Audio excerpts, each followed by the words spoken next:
Zero dark 30 11 सितंबर सन 2001 को America के world trade centre के ट्विन टावर्स पर हमला किया गया और इस घटना के ठीक 2 साल बाद यानी सन 2003 में हमें एक डार्क साइट दिखाई जाती है।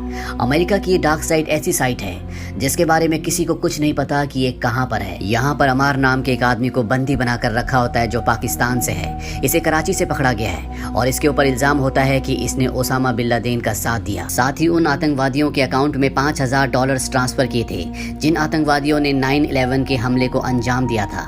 इसके सामने CIA के 2 एजेंट्स होते हैं, एक होता है डैन और दूसरी होती है माया को अलकायदा के लीडर ओसामा बिन लादेन को पकड़ने का टास्क दिया होता है। उसकी ड्यूटी है कि वो किसी भी तरह से पता करे कि ओसामा बिन लादेन कहाँ छुपा हुआ है। डैन यहाँ अमार से कई सवाल पूछता है लेकिन वो उसके किसी सवाल का जवाब नहीं देता। इसके बाद डैन उसे एक फोटो दिखाता है और कहता है कि मुझे पता है कि ये तेरे दोस्त की है जो बहुत जल्दी सऊदी अरेबिया में कुछ गड़बड़ करने वाला है, मुझे इसकी ईमेल आईडी चाहिए। लेकिन अमार उसे ईमेल आईडी नहीं देता, इसीलिए डैन उसे बहुत टॉर्चर करता है। इसके बाद दिखाया जाता है कि माया पाकिस्तान के इस्लामाबाद में जहाँ पर यूनाइटेड स्टेट एम्बेसी है वहाँ जाती है। दरअसल ये उसका नया ऑफिस है जहाँ वो सभी अपने नए कॉलीग से मिलती है। 1 साल बीत जाता और सन 2004 में दिखाया जाता है कि सऊदी अरेबिया में कुछ आतंकवादियों ने एक होटल में घुसकर कई बेगुनाह लोगों को मार दिया। और जब ये न्यूज टीवी पर माया और डैन देखते हैं तो डैन इस घटना के लिए अपने आप को दोषी समझता है क्योंकि अमार को पता था कि ऐसा कुछ होने वाला है और वो अमार से इस बात को निकलवा नहीं पाया था। माया यहाँ पर एक प्लान बनाती है। वो कहती है कि अमार को नहीं पता कि ये घटना हो चुकी है, क्यों ना हम उसे कई दिनों तक ना सुलाएं ताकि उसका दिमाग काम करना बंद कर दे और इसके बाद हम उसे कहें कि हमने सारे आतंकवादियों को पकड़ लिया था क्योंकि ये इन्फॉर्मेशन तुमने हमें दी थी। और ये ऐसा ही करते हैं। अमार को जब इनके सामने लाया जाता है तो ये अमार को बताते हैं कि तुम्हारी वजह से हमने कई निर्दोष लोगों की जान बचा ली। जो हमला तुम्हारे साथी करने वाले थे उस हमले को हमने रोक दिया। अमार भी इनकी बातों पर विश्वास कर लेता है क्योंकि वो पिछले 72 घंटों से सोया नहीं होता, उसका दिमाग पूरी तरह से स्टेबल नहीं होता। अमार यहाँ पर इन्हें अपने 2 दोस्तों के नाम भी बताता है जिनके बारे में माया और डैन पहले से जानते थे, लेकिन यहाँ पर अमार एक और नया नाम बताता है और ये नाम होता है अबू अहमद अल कुवैदी। इस नाम को पहले ना माया ने सुना था और ना ही डैन ने। अमार बताता है कि अबू अहमद अल कुवैदी कंप्यूटर एक्सपर्ट था। वो ओसामा बिन लादेन के लिए काम किया करता था। मैं उससे अपनी पूरी जिंदगी में सिर्फ एक ही बार कराची में मिला था जहाँ पर उसने ओसामा बिन लादेन का खत हमें पढ़कर सुनाया था जिसमें लिखा था जिहाद जारी रहना चाहिए। माया को इस नए नाम पर शक होता है, इसीलिए 9/11 के जितने भी टेररिस्ट होते हैं उन सब के वो रिकॉर्डेड फुटेज देखती है और सब अबू अहमद को जानते थे। सबका एक ही कहना था कि वो ओसामा बिन लादेन का संदेश उन तक पहुंचाता था और माया को अब पूरा विश्वास है कि अगर वो अबू अहमद तक पहुंच जाए तो वो अलकायदा के लीडर ओसामा बिन लादेन तक भी पहुंच जाएंगे। पर जब माया ये बात अपने सीनियर को बताती है तो वो उसकी इस बात को ज्यादा सीरियस नहीं लेता और उससे कुछ पुख्ता ढूंढने के लिए कहता है। अब वक्त आता है 7 जुलाई सन 2005 का, जब लंदन में एक बस में बम धमाका होता है और ये धमाका भी अलकायदा के लीडर ओसामा बिन लादेन ने करवाया होता है। वहीं माया को दिखाया जाता है जो पाकिस्तान के एक डिटेंशन सेंटर में जाती है। वहाँ वो एक आदमी से मिलती है और अबू अहमद के बारे में पूछती है। वो कहता है कि मैं अबू अहमद को जानता हूँ, वो ओसामा बिन लादेन के लिए काम करता है, पर किसी को नहीं पता कि वो कहाँ रहता है। जब उसे जरूरत होती है तो खुद हमसे कांटेक्ट करता है। वहीं CIA एक और आदमी को पकड़ती है जिसका नाम फराज होता है। माया फराज को बहुत टॉर्चर करवाती है लेकिन वो अबू अहमद के बारे में कुछ नहीं बताता। वो साफ साफ मना कर देता है कि वो अबू अहमद नाम के किसी आदमी से कभी नहीं मिला। माया डैन के पास जाती है और वो डैन से कहती है कि तुम फराज से सब कुछ उगलवा सकते हो। डैन कहता है कि मैं इस काम से थक चुका हूँ, अब मुझसे काम नहीं होगा, मैं वापस वाशिंगटन जा रहा हूँ, तुम भी मेरे साथ चलो। लेकिन माया वाशिंगटन नहीं जाना चाहती। वो कहती है कि अबू अहमद मुझे वाशिंगटन में नहीं बल्कि यहीं पाकिस्तान में मिलेगा। डैन माया को चेतावनी देता है। वो कहता है कि यहाँ पाकिस्तान में सब जानते हैं कि तुम कौन हो और क्या काम करती हो, इसीलिए तुम्हें अपना ध्यान रखना होगा। इसके बाद वक्त आता है सन 2008 का, जब माया इस्लामाबाद में होटल मैरियट में अपनी दोस्त जेसिका से मिलती है, जहाँ जेसिका माया को कहती है कि फराज ने अबू अहमद के बारे में कुछ नहीं बताया, हो सकता है कि ऐसा कोई आदमी हो ही ना। माया कहती है कि फराज अबू अहमद नाम के आदमी को पहचानने से भी मना कर रहा है, इससे मेरा शक और भी पक्का होता है और मुझे पूरा यकीन है कि एक बार अगर हम अबू अहमद तक पहुंच गए तो हम अलकायदा के लीडर ओसामा बिन लादेन तक भी पहुंच जाएंगे और तभी यहाँ होटल में बॉम्ब ब्लास्ट होता है। पर इन दोनों की किस्मत अच्छी होती है, दोनों के दोनों बच जाते हैं। कुछ वक्त बाद जेसिका माया को बताती है कि एक डॉक्टर है जो अलकायदा के लोगों का इलाज करता है, वो हमें इन्फॉर्मेशन देने के लिए तैयार है पर वो पाकिस्तान नहीं आना चाहता, इसीलिए हमें कहीं और मिलना होगा। अब जेसिका अफगानिस्तान में बने हुए अमेरिकन कैंप में जाती है जहाँ पर वो आदमी जेसिका से मिलने आने वाला है। वो आदमी इनके पास आता है, जेसिका उसको रिसीव करने के लिए जाती है लेकिन वो आदमी एक ह्यूमन बॉम्ब होता है जो अपने आप को उड़ा देता है और इस ब्लास्ट में जेसिका के साथ 7 और जवान मारे जाते हैं। इस खबर से माया पूरी तरह से टूट जाती है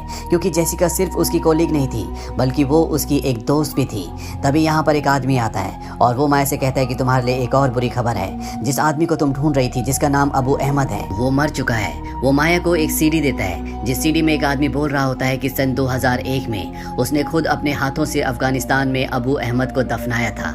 ये खबर सुनकर माया पूरी तरह से हताश हो जाती है। पर कुछ दिनों के बाद उसकी कोलीग उसके पास आती है और वो बताती है कि 9/11 के हमले के बाद हमें 10 नाम मिले थे और उसमें एक नाम इब्राहिम सैयद का भी था जो अफगानिस्तान में नकली पासपोर्ट के साथ पकड़ा गया था और उस पासपोर्ट में नाम था अबू अहमद अल कुवैती। इसके बाद माया नोटिस बोर्ड पर लगी हुई कुछ फोटोज को देखती है जो अबू अहमद जिसका असली नाम इब्राहिम सैयद अहमद है उसकी और उसके भाइयों की होती है। ये 8 भाई हैं और इन सब की शक्लें मिलती जुलती है। ये सब जानने के बाद माया अपने पुराने साथी डैन को कॉल करती है जो कि वर्जीनिया में है और अब वो एक सीनियर पोस्ट पर है।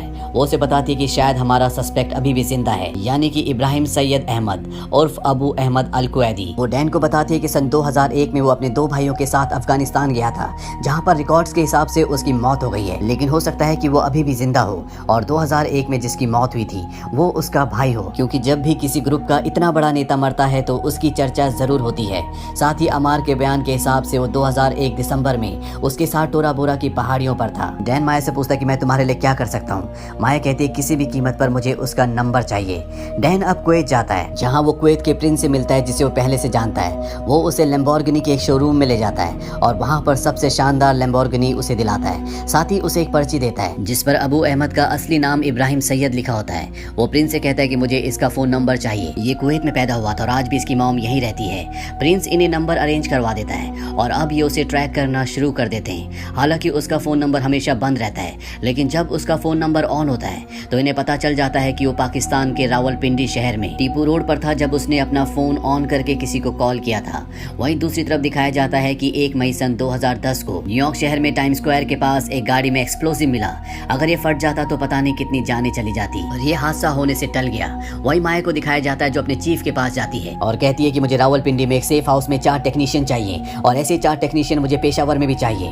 पर उसका सीनियर साफ साफ मना कर देता है। वो कहता है कि तुम एक ऐसे आदमी का पीछा कर रही हो जिसके बारे में हमें पता भी नहीं है कि वो जिंदा है या मर चुका है। इस बात पर माया को गुस्सा आ जाता है। वो कहती है अगर ऐसी बात है तो मैं वॉशिंगटन वापस चली जाती हूँ लेकिन आपको जवाब देना पड़ेगा कि मैं वापस क्यों आई। अब उसके सीनियर को उसकी बात माननी पड़ती है और उसके CIA के साथी पेशावर में और रावलपिंडी में चारों तरफ उन जगहों पर जाना शुरू कर देते हैं जहाँ पर इब्राहिम सैयद उर्फ अबू अहमद का फोन एक्टिव हुआ था लेकिन उसका फोन हमेशा ऑन नहीं रहता। साथ ही ये इलाके बहुत भीड़ भाड़ वाले होते हैं। ये कई दिनों तक उन इलाकों में उसे ढूंढते रहते हैं पर इनके हाथ कामयाबी नहीं लगती और एक दिन जब ये उसे ढूंढ रहे होते हैं तो ये देखते हैं कि इनके ट्रैकिंग डिवाइस में अबू अहमद जिसका असली नाम इब्राहिम सैयद है उसके फोन के जो सिग्नल्स हैं बहुत ज्यादा स्ट्रांग हो गए हैं यानी कि वो इनके आसपास ही है। और तभी इनकी साइड से एक गाड़ी गुजरती है। ये देखते हैं कि उसमें इब्राहिम सैयद है। ये उसका फोटो खींच लेते हैं। साथ ही अब इनके पास गाड़ी का नंबर भी है। माया ये सब इन्फॉर्मेशन पाकर बहुत खुश होती है क्योंकि कई सालों के बाद पहली बार उसे किसी चीज में कामयाबी मिली है। वहीं पाकिस्तान में अब माया के ऊपर अटैक भी होता है। उसकी गाड़ी पर गोलियां चलाई जाती है पर गाड़ी बुलेट प्रूफ होने की वजह से माया की जान बच जाती है। वहीं पाकिस्तान में दिखाया जाता है जहाँ पर CIA के बहुत सारे लोकल एजेंट्स होते हैं उनके खबरी होते हैं और वो उस गाड़ी का पीछा करते हैं। उन्हें पता चल जाता है कि इब्राहिम सैयद उर्फ अबू अहमद कहाँ पर रहता है और अब CIA की एक मीटिंग होती है जहाँ पर CIA के डायरेक्टर को उस घर का मॉडल दिखाया जाता है और बताया जाता है कि इस घर की दीवारें 10 फीट ऊंची है। इस घर की खिड़कियां हमेशा बंद रहती है और ऊपर छत पर भी 7-7 फीट की दीवारें हैं। इस घर के अंदर झांकना बहुत मुश्किल है। साथ ही इस घर के पास पाकिस्तानी मिलिट्री अकेडमी है यानी कि ये घर ये एरिया पूरी तरह से सुरक्षित है। CIA के डायरेक्टर ऑर्डर देते हैं कि मुझे सारी इन्फॉर्मेशन चाहिए कि इस घर के अंदर कौन कौन रहता है, कितने लोग रहते हैं और अब CIA उस घर पर पूरी तरह से नजर रखना शुरू कर देती है। वही माया इस घर पर अटैक करना चाहती है पर उसे परमिशन नहीं मिलती। वो हर रोज जाकर अपने सीनियर जिसका नाम जॉर्ज होता है उसके गिलास पर दिन का नंबर लिख देती है और धीरे धीरे नंबर 100 हो जाता है यानी कि आज पूरे 100 दिन हो चुके हैं लेकिन ना ही माया को और ना ही उसके सीनियर को उस घर पर अटैक करने की परमिशन मिली है। पर अब इन्हें उस घर के आंकड़े मिल चुके हैं। माया का सीनियर जॉर्ज अपने सीनियर्स को बताता है कि उस घर में 3 औरतें हैं और 2 आदमी है जो हमेशा दिखते हैं लेकिन एक आदमी और है जो कभी नहीं दिखता। वो कभी कभी हवा खाने छत पर जाता है जहाँ पर 7-7 फीट की दीवारें हैं और साथ ही पेड़ भी हैं जिनमें बहुत सारे पत्ते हैं जिस वजह से सैटेलाइट पर हम उस उस आदमी को नहीं देख पाते। ये सैटेलाइट से बचने का एक प्रोफेशनल तरीका है। साथ ही इस घर में 7 बच्चे भी हैं। लेकिन यहाँ पर जो जॉर्ज के सीनियर्स होते हैं वो इस बात से साफ साफ इनकार कर देते हैं कि उस घर में ओसामा बिन लादेन हो सकता है। वो कहते हैं कि शायद ये कोई ड्रग डीलर हो, या इब्राहिम सैयद के 8 भाइयों में से कोई एक हो, या अलकायदा का कोई दूसरा सदस्य हो, लेकिन ये ओसामा बिन लादेन हो ही नहीं सकता। कुछ और दिन बीत जाते हैं और एक बार फिर से जॉर्ज अपने सीनियर से मिलता है और वो उन्हें बताता है कि इस घर में इंटरनेट नहीं है, ना ही कोई टेलीफोन कनेक्शन है, ना इस घर से कोई फोन करता है और ना ही इस घर के अंदर कोई फोन आता है। और अगर वो कोई रिटायर आदमी है तो उसका स्विमिंग पूल कहाँ है, ना ही वो कुत्ता पालने का शौक रखता है। और क्यों वो अपने आदमियों को सिर्फ उन 2 शहरों से फोन करने के लिए कहता है जहाँ पर अलकायदा का बहुत स्ट्रॉन्ग नेटवर्क है। जॉर्ज अपने सीनियर्स को ये भी बताता है कि हम उसके घर का कचरा भी टेस्ट करना चाहते थे, लेकिन वो अपने घर का कचरा बाहर नहीं फेंकते बल्कि उसे कंपाउंड में जला देते हैं। हमने एक नकली वैक्सीनेशन प्रोग्राम भी शुरू किया ताकि उस घर के लोगों का ब्लड सैंपल ले सके, लेकिन इसके लिए भी उन्होंने मना कर दिया। पर अब भी प्रेसिडेंट के नेशनल सिक्योरिटी एडवाइजर उसकी बातों से कन्विंस्ड नहीं होते। वो कहते हैं कि प्रेसिडेंट को पुख्ता सबूत चाहिए और मीटिंग खत्म कर देते हैं। जॉर्ज एक बार फिर से उनके पास जाता है और उन्हें कहता है कि आज नहीं तो कल तुम्हें पता चल जाएगा कि उस घर में ओसामा बिन लादेन था, और इसके बाद आप कभी भी चैन की नींद नहीं सो पाएंगे। ये सुनने के बाद प्रेसिडेंट का सिक्योरिटी एडवाइजर कहता है कि तुम प्लान बनाओ। और अब जॉर्ज और माया एरिया 51 जाते हैं जहाँ पर सील के बहुत सारे कमांडोज होते हैं। वो उन्हें एक एरोड्रोम में ले जाते हैं जहाँ पर ऐसे हेलीकॉप्टर्स होते हैं जो रडार में नहीं आ सकते। वो पूछते लेकिन हमें अटैक कहाँ करना है। माया उन्हें बताती है कि हमें पाकिस्तान के अबोटाबाद में उस घर में अटैक करना है जहाँ पर ओसामा बिन लादेन हो सकता है। इनका पूरा प्लान बन जाता है और अब एक बार फिर से फाइनल मीटिंग होती है जिसमें ये तय किया जाएगा कि ये अटैक करेंगे कि नहीं। यहाँ पर जितने भी सीनियर्स होते हैं कोई भी कंफर्म नहीं होता कि वहाँ पर ओसामा बिन लादेन है। कोई कहता है कि 40% चांसेस है, कोई कहता है 60%, पर जब माया से पूछा जाता है तो वो कहती है कि 100% वहाँ पर ओसामा बिन लादेन है। और माया के इस कॉन्फिडेंस से इनके इस मिशन को परमिशन मिल जाती है। सील के ऑफिसर्स 2 हेलीकॉप्टर लेकर अफगानिस्तान से पाकिस्तान पहुँचते हैं, पर जैसे ये उस घर के पास पहुँचते एक हेलीकॉप्टर क्रैश हो जाता है, पर इनके सारे सिपाही पूरी तरह से सुरक्षित होते हैं। इसके बाद एक कंपाउंड के दरवाजे को उड़ा देते हैं और मेन डोर तक पहुंच जाते हैं, पर तभी अंदर से गोलियां चलना शुरू हो जाती हैं। सील के ऑफिसर भी अंदर की तरफ गोलियां चलाते हैं और अंदर पूरी तरह से सन्नाटा छा जाता है। विस्फोटक से दरवाजा तोड़ने के बाद जब अंदर जाते हैं तो ये देखते हैं कि वहां पर इब्राहिम सैयद, जिसे शुरू में ये अबू अहमद अल कुवैदी के नाम से जानते थे, उसकी डेड बॉडी पड़ी, वो मर चुका है। घर में बहुत सारे बच्चे भी होते हैं। इसके बाद सील के ऑफिसर ऊपर जाते हैं जहाँ पर एक बहुत ही मजबूत दरवाजा होता है जिसे विस्फोटक से भी नहीं तोड़ा जा सकता। इसीलिए ऑफिसर्स पीछे के रास्ते से जाते हैं और वहाँ का दरवाजा विस्फोट करके अंदर 2nd फ्लोर पर पहुंच जाते हैं। वहाँ पर एक और आदमी होता है जिसे ऑफिसर्स मार देते हैं। यहाँ 2nd फ्लोर पर बहुत सारे कंप्यूटर्स, बहुत सारी फाइल्स होती है। ऐसा लगता है कि ये पूरी की पूरी एक लैब है जहाँ से पूरी दुनिया में आतंक फैलाने की तैयारी की जाती है।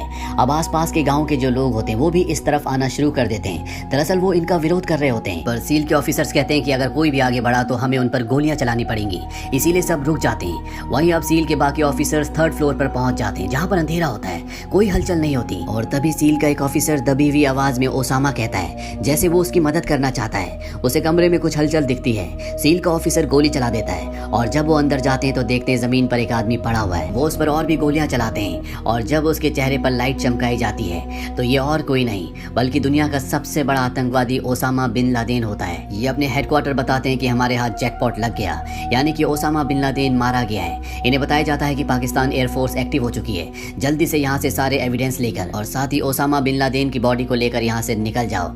ये अपने हेलीकॉप्टर में बैठते हैं और यहाँ से निकल जाते हैं और इनका जो दूसरा हेलीकॉप्टर होता है जो क्रैश हुआ होता है उसे ब्लास्ट कर देते हैं ताकि इनकी टेक्नोलॉजी किसी के भी हाथ ना लगे। इसके बाद ये अफगानिस्तान के जलालाबाद में आ जाते हैं जहाँ पर इनका कैंप होता है। वहाँ पर माया भी होती है। माया ओसामा बिन लादेन की डेड बॉडी देखती है और कंफर्म करती है कि यही ओसामा बिन लादेन है। अंत में दिखाया जाता है कि माया वापस अपने घर अमेरिका जा रही है। उसकी आंखों में आंसू होते हैं। माया ने अपनी जिंदगी में सिर्फ एक ही केस हैंडल किया था जिस पर वो पिछले 12 सालों से काम कर रही थी और वो केस था ओसामा बिन लादेन का। तो ये थी सच्ची कहानी जीरो डार्क 30 मूवी की। ये मूवी ईयर 2012 में रिलीज हुई थी। IMDb पर इसकी रेटिंग है 7.4। इस मूवी का बजट था $40 मिलियन और बॉक्स ऑफिस पर इसने कमाई की थी $133 मिलियन की। उम्मीद करते हैं कि ये कहानी आपको पसंद